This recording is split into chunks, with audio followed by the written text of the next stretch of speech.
Welcome to the Darkstream. This is VoxDay, voxday.blogspot.com, and today I am talking about why I was wrong about Adolf Hitler. Now, Hitler's not something that you tend to see a lot of actual talking about, not on YouTube anyhow, and it's for good reason. I mean, a lot of people, it's like talking about Satan or something else that people simply do not want to talk about, think about, or really have anything to do with. And that makes sense. But over the weekend, I was reading an extremely interesting book. And it's a book by a gentleman by the name of Viktor Suvorov.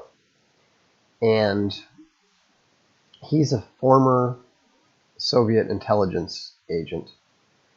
And his perspective was really interesting, in part because he has a tendency to think very much the way that I do. He really asks a lot of questions. He's very, very good at spotting anomalies, and he's also very good at drawing connections from small things and realizing when they don't make sense. And so, I had never really, I'm a World War II buff of sorts. I know an awful lot about both the European and the Pacific theaters. My grandfather was a Marine who fought on Guadalcanal and Tarawa, and with the getting into the game, advanced squad leader and so forth, it tends to involve a lot of the history from the time, both in terms of the military, the strategic, and the political situations. But my opinion had always been pretty orthodox in thinking that Hitler turned to the east and engaged in the Drang nach Osten because he couldn't get across the channel. Here he had this war machine, and they didn't have the Navy to get across to Great Britain. He'd already taken the entire continent of Europe, Western Europe, and it made sense with the whole Lebensraum thing and all this sort of thing. So I'd never really questioned that.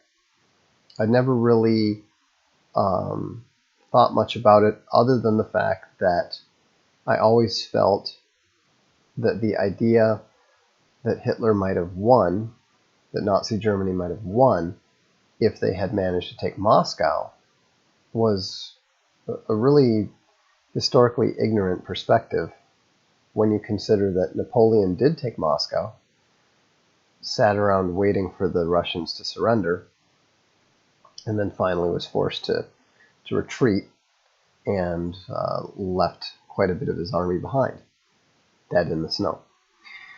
So, somebody made a comment, Hitler did nothing wrong. Well, I always thought that was a remarkably dumb thing to say. I mean, I understand the rhetoric, but invading Russia was an insanely dumb thing to do. Insanely dumb. I mean, other than the Mongols, who had the ability to live off the land in a way that nobody has before or since, the idea that you're going to succeed where Napoleon failed struck me as being a pretty bad idea. The logistical challenges were extremely daunting, to say the least, and the ability of the Russians to rearm and refortify and reinforce themselves is, second only possibly to the Chinese. But here's where it gets interesting. One thing that I never really thought much about was the significance of the fact that so much of the Russian ammunition and equipment, and even the what was it? I think 2.5 million troops that were captured in the early parts of Operation Barbarossa. I'd never really stopped and thought about what that meant, about what that indicated. And the thing is, it's not like I didn't know much about it. In fact, we almost published these books. If I'd been quicker on the uptake, we would have. But, this is a complete organizational and statistical analysis and military simulation of Operation Barbarossa. This is volume 3. I also have, this is the second part of volume 2. And what it consists of is the entire orders of battle of all of the Russian and German equipment and materials. Talks about the methodology. I mean, this isn't even finished yet, but you can see it's a tremendous amount of research that's involved here. And so, I've wargamed a number of the different aspects of the invasion and so forth. And yet, I'd never really sat down and thought, why on earth were all the forces so forward? Now, there's two questions have popped up. The first is, what if the U.S. hadn't propped up the USSR with arms and material? Well, the answer is quite simple. It wouldn't have made a damn bit of difference. The Russians absolutely did not need it. No question. I realize that's contra the narrative in the States, but it's absolutely true. The second thing is, somebody said correctly, Russia would have invaded first. And it's very clear when you look at what Suvorov was talking about with, and what's interesting is he actually got interested in this when he was the equivalent of a high school senior or so, when he was at the special college or special high school for future intelligence officers. And he actually did his the equivalent of his senior thesis on it, and he got access to some materials that had not been shown before, that people hadn't had access to. And what's really remarkable is the reaction that people have had to his thesis and the way in which the critics have attempted to attack the evidence that he's presented. But in my opinion, it's almost irrefutable that not only was Stalin intending to attack, but I think that it is pretty persuasive that Stalin played Hitler badly, that the war, that all of World War II was a setup by Stalin in order to conquer Western Europe. And the evidence for this, like I said, is pretty overwhelming. Almost everything that you have heard about the situation with Operation Barbarossa and the situation leading up to it is completely false. I've heard all the stories about the outdated tanks and the officer purges and all these other excuses for the poor performance of the Russian troops.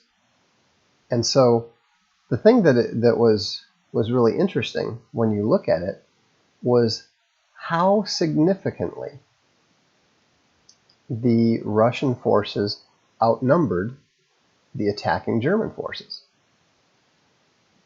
And the only reason that the Germans were able to be successful was because the Russians had their air bases set up right on the borders.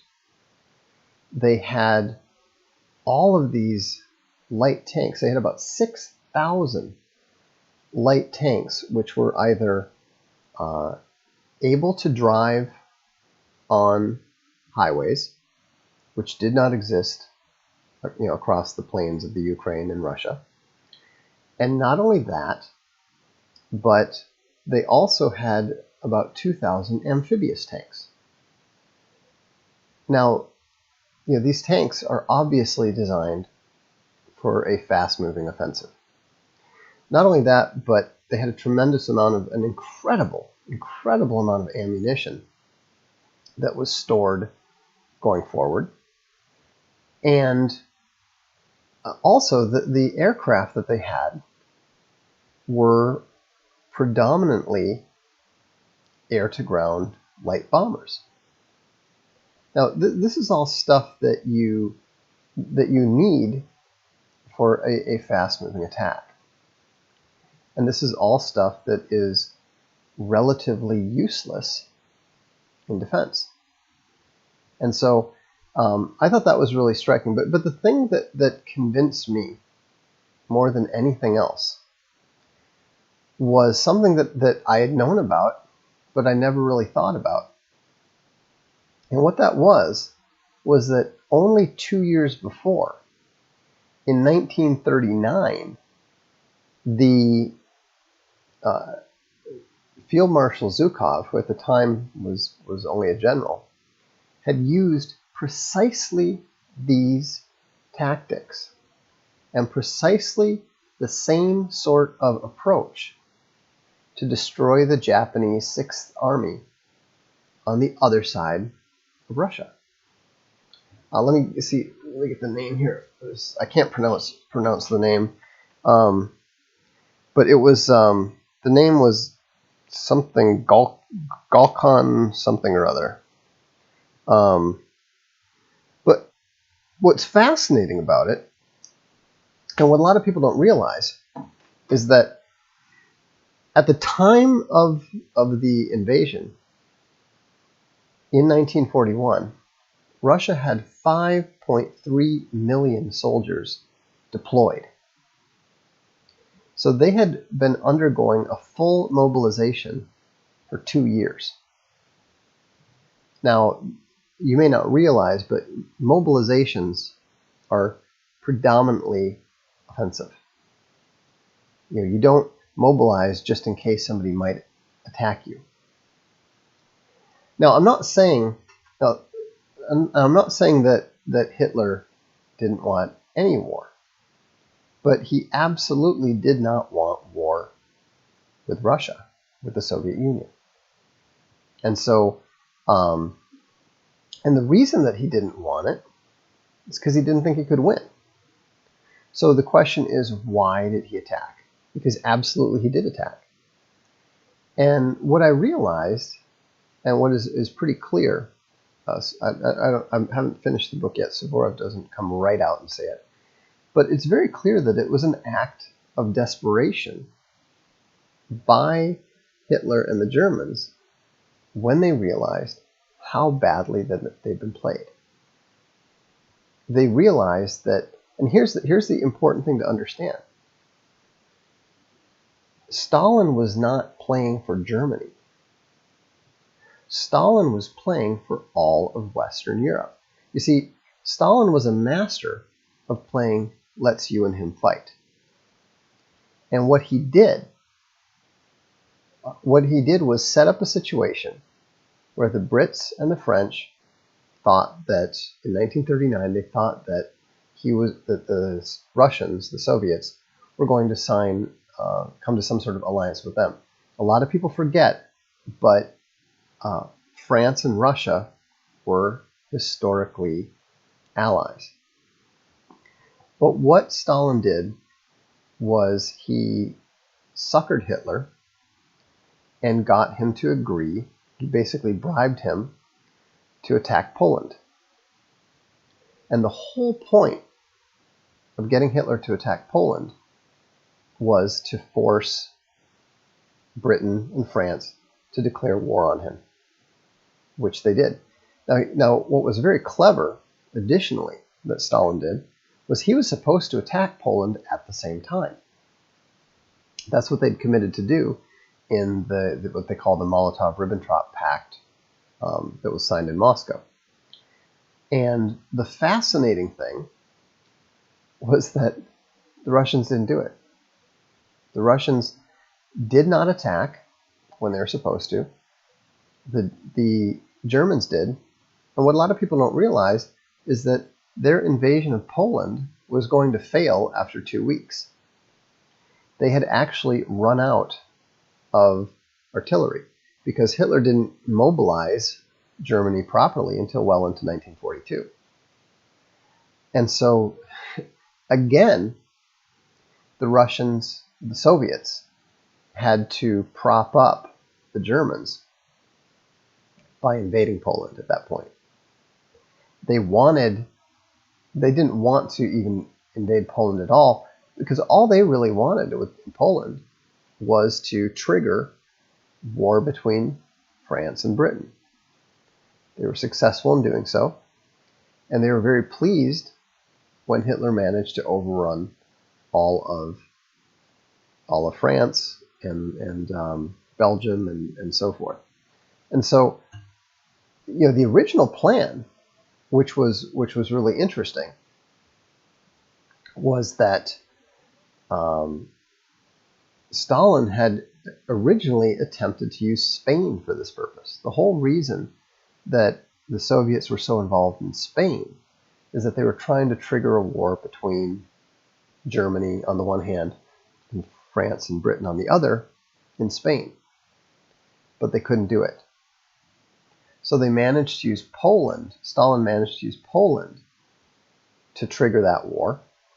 And the whole reason they wanted that war dates all the way back to Lenin, and Lenin realizing that the Treaty of Versailles was so unfair and so crushing to Germany that it was likely to spawn a seriously negative reaction. And so that's why the Soviets were basically waiting from 1918 on for the opportunity to take over all of Western Europe. And they finally got that chance, 13 years later. And so, it's a tremendously, one thing that you really come away with is a tremendous respect for the evil intelligence of Stalin. He was much, much brighter than Hitler. In fact, at one point, Hitler even said that despite everything, he still wouldn't have attacked the Soviet Union if he had any idea that they had so many tanks. And the other thing that's really interesting, too, is that for all that we hear about the obsolete Soviet equipment, the planes and the tanks that they had at the time were the most advanced in the world. They had the best engines, the best guns, the best armor to size ratio. And so, the whole idea that there was a obsolete information and so forth, or obsolete weapons and so forth, is just simply false. What happened was the Soviets stopped producing that stuff because most of the weapons that they had produced were supposed to be used on the offensive. Once they had to go on the defensive, then they needed different planes, different tanks, and so forth. And one of the things I thought was really fascinating was that I'd never understood this. I play Advanced Squad Leader. And it's interesting because there were two mysteries that I'd never understood. I'll show you this. This probably won't make any much sense to you, but I always wondered what these guards units were. You see, they have a rating. You're probably not going to be able to see this very well. But these are this is an ASL counter. And if I hold it up close enough, you might be able to see that the numbers on it are 6, 2, 8. And what that refers to is 6 is the firepower, 2 is the range, refers to hexes, and 8 is the morale. And it's kind of remarkable how many guards units there are. But the thing that's strange about it, the thing that always struck me as strange, even when I was like playing the game when I was 12 years old, is why did these guards have so much firepower, but so little range? And the answer, it turns out, is found in Suvorov's book, because apparently the Soviets had a massive investment in paratroopers. But they never engaged in any paratroop activity. Well, first of all, this is another sign that they were planning to engage in a massive offensive. The paratroopers are used on the attack. They're very bad in defense, as a general rule. You know, the performance of the 101st at Bastogne, notwithstanding, you know, when you're looking for troops to use in defense, you don't want to use your, you don't usually want to use your expensive paratroopers with their submachine guns. But it turns out, and people have wondered for years where Stalin was always able to dig up an entire guards division when they needed to throw one in. And what Suvorov says is the guards divisions were made up of these huge number of trained paratroopers,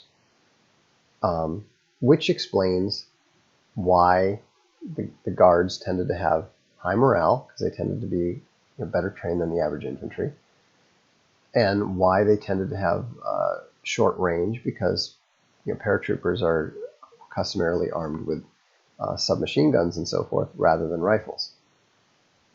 So that was just kind of an interesting bonus discovery. Now, you can say that somebody said in the comics, "Oh, this is just a just so story." Well, that's not true, because there's a tremendous amount of documentation that has been coming out since the fall of the Soviet Union. Suvorov had to put the pieces together without the evidence, because he didn't have access to it. He defected in the 80s, if I recall correctly.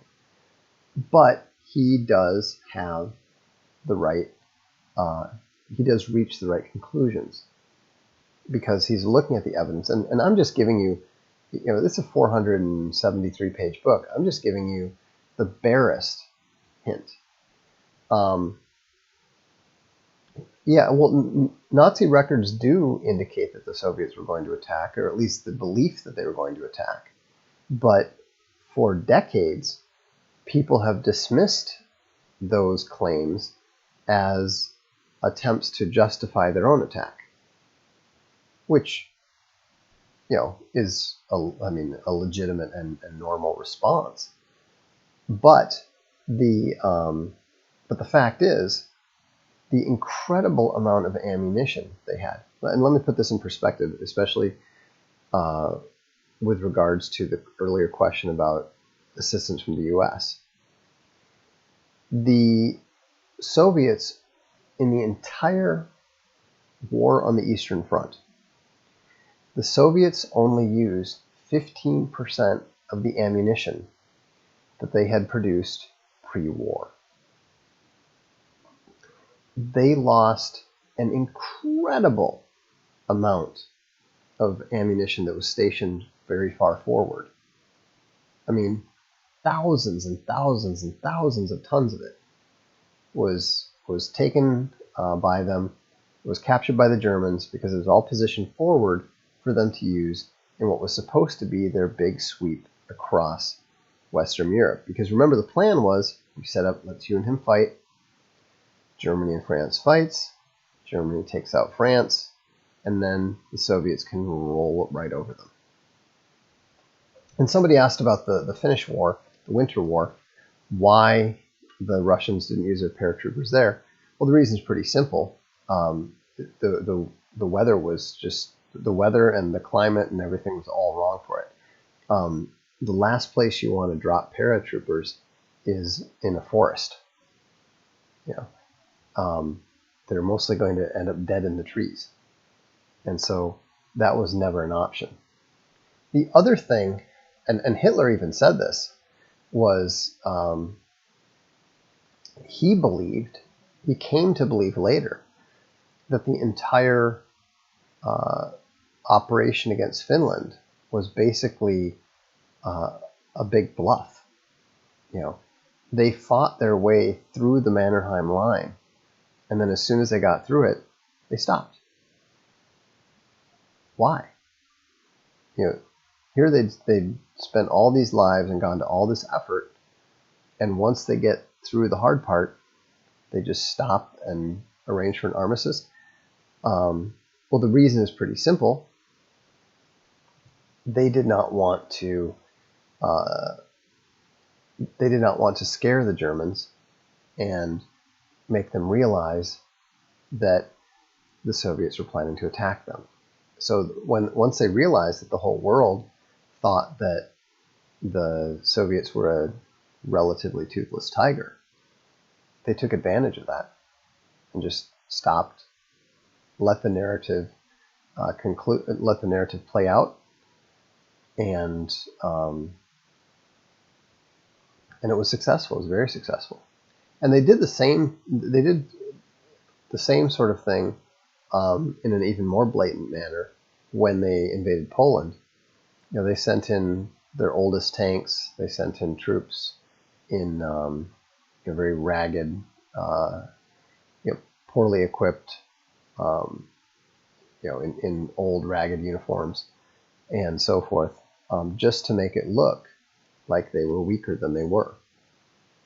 But again, if you look at what happened in 1939 and the way that Zhukov attacked the Japanese Sixth Army and actually put into practice this blitzkrieg attack that they were planning on Germany and Western Europe, it's very clear that they were simply going to do the same thing that they did to Japan on a larger scale. Their attack in 1939 was extremely successful. They destroyed an entire Japanese army in a matter of days, despite the fact that the Japanese army was in fortified positions. And so the thing that's really interesting about it is that it wasn't the Germans who invented blitzkrieg, and it wasn't the Germans who really practiced it most effectively. It was actually the Soviets. And so I think, I think it's easy to understand why nobody likes to believe this. Because on the one hand, it violates the historical Soviet narrative. It violates the whole defense of Mother Russia narrative that has been the dominant narrative from the Soviet/Russian perspective for the last 60 years. It also could be used to paint Hitler in a slightly less evil light. And it completely violates the idea that the U.S. managed to save the Soviets, help them win the war on the Eastern Front, with their Lend-Lease Act and all that sort of thing. There's literally no side that comes out of this well. And now keep in mind, the book that I was reading, there's one called Icebreaker. The newer book is called The Chief Culprit. And then there's also a new book out, a newer book that actually has had the author had access to a lot of the historical documents, and he largely backs up this general thesis. It hasn't been translated into English yet. I think it's only available in German and Russian. But they, I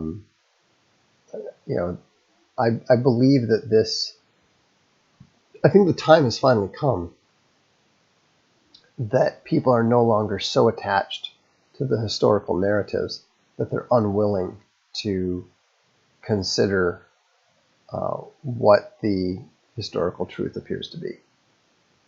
And so,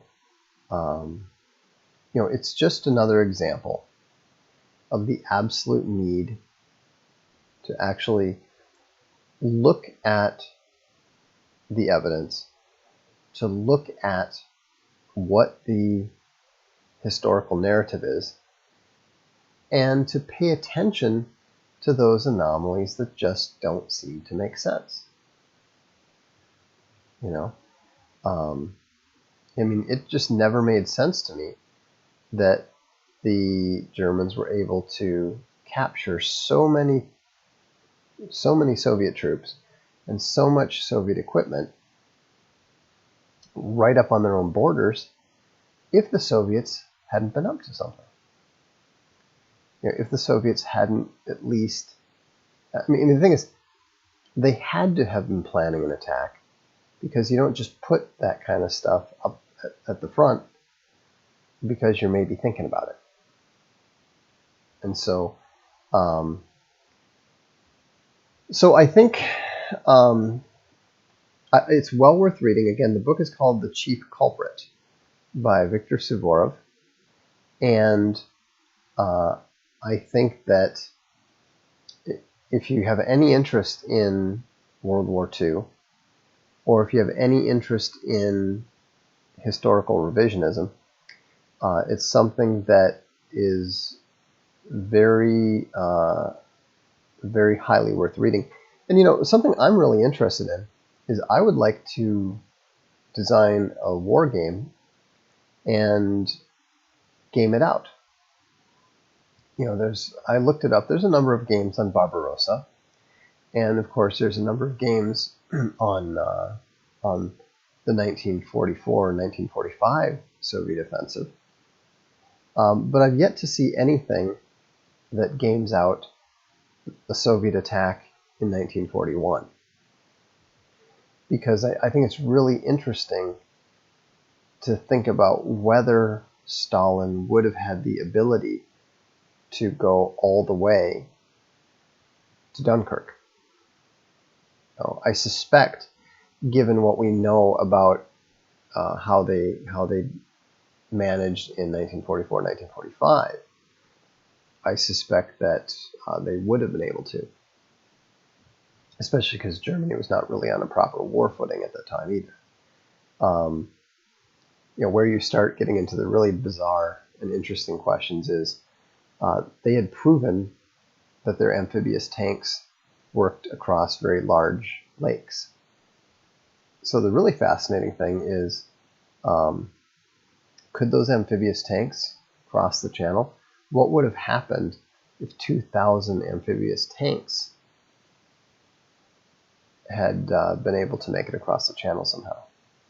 So anyhow, it's a fascinating approach to history that I had long thought settled. And so I do think that it is fair to say that I was wrong about Adolf Hitler. I don't think his attack on the Soviet Union was as stupid as I had always thought. Now, I still think that it was always doomed to failure, but it looks more like it was an act of desperation rather than an act of hubris or strategic stupidity or any of that sort of thing. So anyhow, I'll put up a post about this tomorrow, possibly with a couple excerpts from the book. And I'll be more than interested in seeing what you guys think of this and seeing what kind of comments you might have. So I'll look forward to seeing you on the blog, and have a good evening.